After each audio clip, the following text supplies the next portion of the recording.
दोस्तों इस वीडियो में देखने वाले हैं फुल आंसर आपकी फिजिक्स की जो कि बिल्कुल सही होंगे, तो इनको आप लोग देख लीजिए और अपना पेपर मिला लीजिए। तो सबसे पहले आपका पहला क्वेश्चन था किस उपकरण का उपयोग वोल्टेज नियंत्रक के रूप में किया जाता है, तो इसका सही आंसर था जेनर डायोड। ठीक है, तो इसका उपयोग किया जाता है आपको बता दें वोल्टेज नियंत्रण के रूप में। और ओमीय प्रतिरोध है तो ओमीय प्रतिरोध यहाँ पर हो जाएगा तांबे का तार। ठीक है, अब इसके बाद नेक्स्ट देखते हैं हम लोग कि सूक्ष्मदर्शी की नेत्रिका की फोकस दूरी अभिदृश्य की फोकस दूरी, ठीक है, ये वाला जो था तो इसमें आप लोगों का ये हो जाता से कम होती है। ठीक है, फोकस दूरी से कम होती है। उसके बाद यहाँ पे प्रोटॉन में न्यूनतम आवेश होता है तो ये हो जाएगा आपका ट्रिपल I, मतलब कि 1.6 इंटू 10⁻⁹ ठीक है, यहाँ पे कूलाम वाला ये है थर्ड वाला।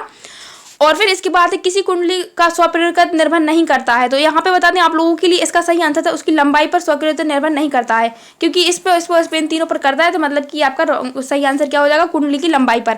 अब इसके बाद नेक्स्ट ट्रांसफार्मर किस सिद्धांत पर कार्य करता है, तो ट्रांसफार्मर जो है अन्य प्रेरण के सिद्धांत पर कार्य करता है। ये बहुत ही अच्छा क्वेश्चन है और बहुत मैंने बता भी दिया था।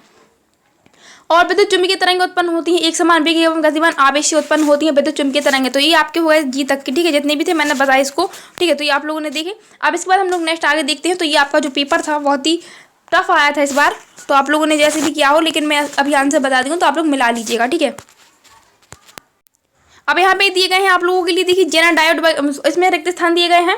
तो सबसे अधिक आवृत्ति की किरण होती है तो गामा हो जाएगी, इसमें पहला गामा हो जाएगा। दूसरा है धारावाही परिनालिका खालिस्तान की भांति व्यवहार करती है तो चुंबक की भांति व्यवहार करती है।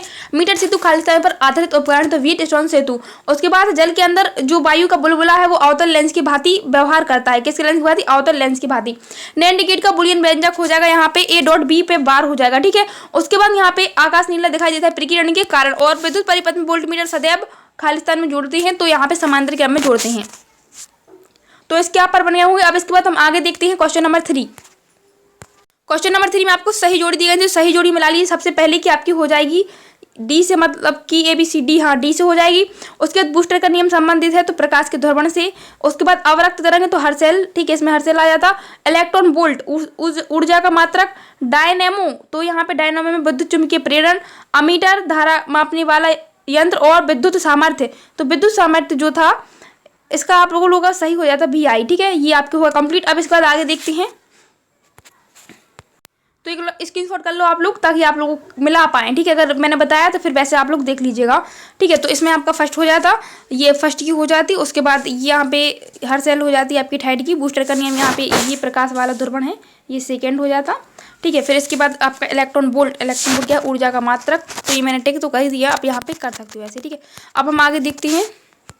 अब यहाँ पे पहला क्वेश्चन है आप लोगों का लेंस की फोकस दूरी किस पर निर्भर करती है, तो P बराबर आप लोग कर देते 1/f। ठीक है, ये हो जाता है इसका सही आंसर। अब इसके बाद नेक्स्ट है सेकंड जो है वो है गेट का व्युत्क्रम कहा जाता है नॉट गेट को। ठीक है, नॉट गेट को, इसमें नॉट गेट हो जाता। उसके बाद लेंस का नियम खालिस्तान के सिद्धांत पर कार्य करता है तो इसमें ऊर्जा संरक्षण का सिद्धांत था।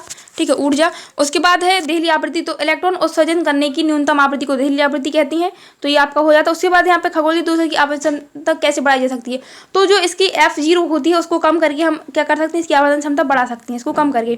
अब उसके बाद विस्थापन की विभव का, इस पर विभव पर क्या प्रभाव पड़ता है, जब कोई अचानक माध्यम चारों तरफ होता है तो विभव घट जाता है। ठीक है, इसमें घटना हो जाता है। उसके बाद यहाँ पे किस कारण से उत्पन्न होती है, तो यहाँ पे बता दें आपको विद्युत क्षेत्र में परिवर्तन के कारण विस्थापन धारा उत्पन्न होती है। ठीक है, विद्युत क्षेत्र परिवर्तन के कारण विस्थापन धारा उत्पन्न, विद्युत क्षेत्र परिवर्तन के कारण ही विस्थापन धारा उत्पन्न होती है। आपको बस इतना लिखना था इसमें। अब इसके बाद नेक्स्ट क्वेश्चन है आपका लेंज का नियम, तो लेंज का नियम ओम के नियम की सीमाएं, ये तो सरल क्वेश्चन था, लेकिन एम्पियर का परिपथीय नियम भी यहाँ पे एम्पियर का परिपथीय नियम 1 एम्पियर को आपको परिभाषित करना था, जो कि बायो-सेवर्ट के नियम के सबसे लास्ट में 2 बार पेपर में आया हुआ था। ठीक है, ये आपकी कंप्लीट हो जाती हैं। तो आप लोग बताइए कैसा आपका पेपर गया है। वैसे मैक्सिमम अंक सभी को मिलने वाले हैं क्योंकि बहुत से स्टूडेंट ऐसे हैं जिन्होंने कहा कि पेपर अच्छा नहीं गया। ठीक है, तो फिर भी आप लोग बताइएगा कमेंट में कि पेपर कैसा गया।